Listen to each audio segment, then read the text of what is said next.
Olá, sétimo ano, tudo bem com vocês? Olha eu aqui de novo, Tâmara, para a gente falar de um assunto novo, né? Nós vamos falar agora de reforma protestante. Ó, nosso livro, página 57, ok? Bom, gente, como é que nós vamos falar desses assuntos, né? Reforma protestante. Bom, vamos pensar o seguinte: Idade Média. Idade Média, né? A igreja, ela tinha um poder muito grande. Nós até falamos sobre isso já, né? Sobre as pessoas, tá? Então ela tinha um poder muito grande na vida das pessoas. Porque as pessoas acreditavam muito, né?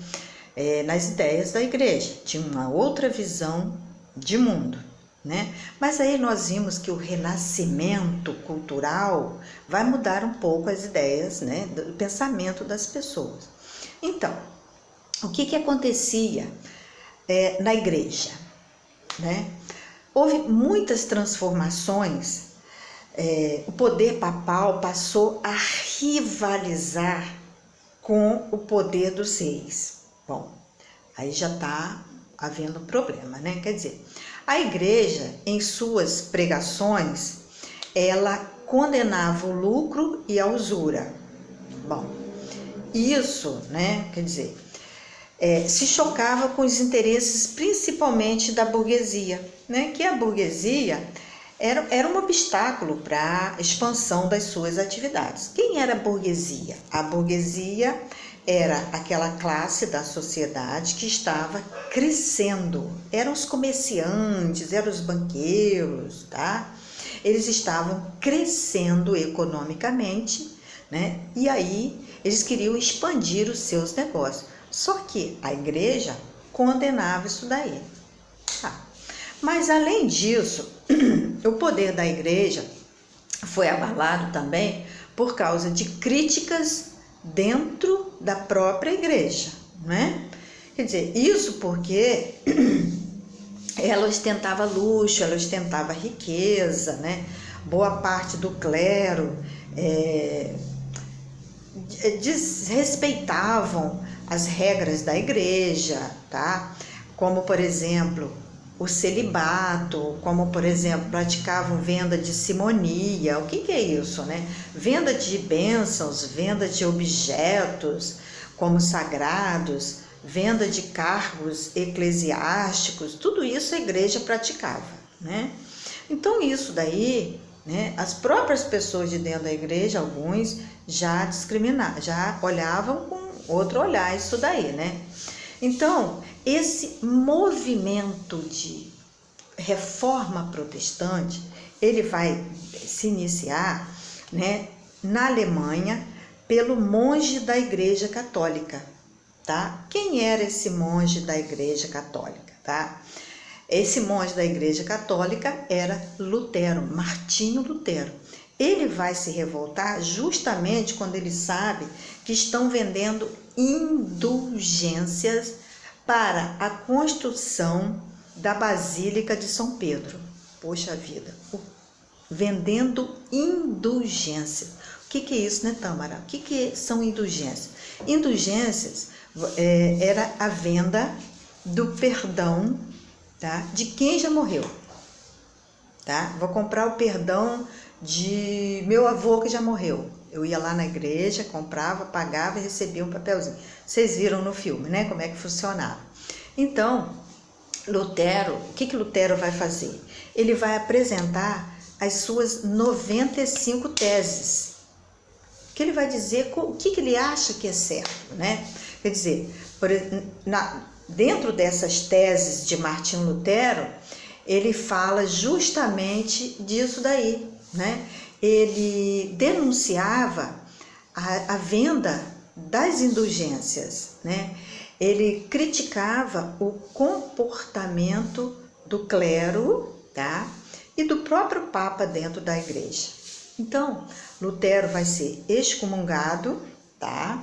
Quer dizer, pela igreja, mas ele vai manter as suas críticas, ele não retira as suas críticas. ele mantém as suas críticas e ele queima a bula papal, né? Quer dizer, aí foi o que acontece aí? A ruptura, tá? De Lutero com a igreja. Lutero vai sair mesmo da igreja, tá? E vai iniciar a sua reforma protestante, ok? Quer dizer, a doutrina de Lutero diz o seguinte, que a salvação, ela só acontece através da fé. Eu só sou salva se eu tiver a fé. Eu não preciso comprar indulgência, né? Eu não preciso pagar pelo pecado cometido, né? Para poder retirar o meu pecado. Se eu tenho fé, eu vou, né? Eu vou ter a salvação. Ele diz que todo crente é livre para interpretar a Bíblia à sua maneira, tá? Quer dizer, sem ter a mediação da igreja. É isso que Martinho Lutero diz. Ele aboliu o celibato sacerdotal. O que é isso? A condição, né? O padre, ele não pode se casar, então ele tem que manter. E Martinho Lutero aboliu isso daí, o celibato. Ele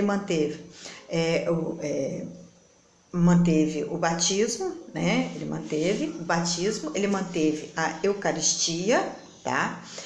E determinou a substituição do latim pelo idioma nacional nos cultos religiosos, tá? Então essas foram as imposições de Lutero, né? A doutrina de Lutero, ou seja, o luteranismo, né?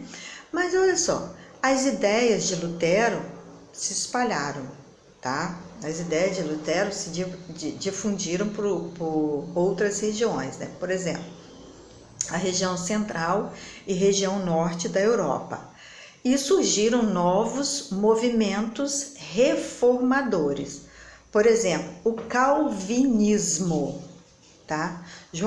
Foi João Calvino que criou essa doutrina, que se baseava na ideia da predestinação absoluta, tá? Ou seja, Deus já havia escolhido os indivíduos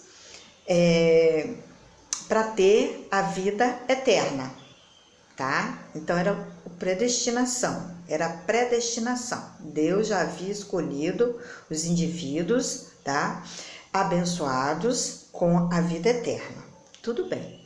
Mas depois da morte de Calvino, os seus seguidores, né, fizeram interpretações da predestinação, quer dizer, onde ele diz o seguinte, eles falavam o seguinte: a riqueza e a prosperidade eram devido, né,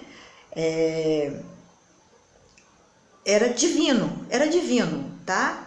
A riqueza e a prosperidade eram divinos, ou seja, já estava predestinado a você ser rico, a você ter prosperidade.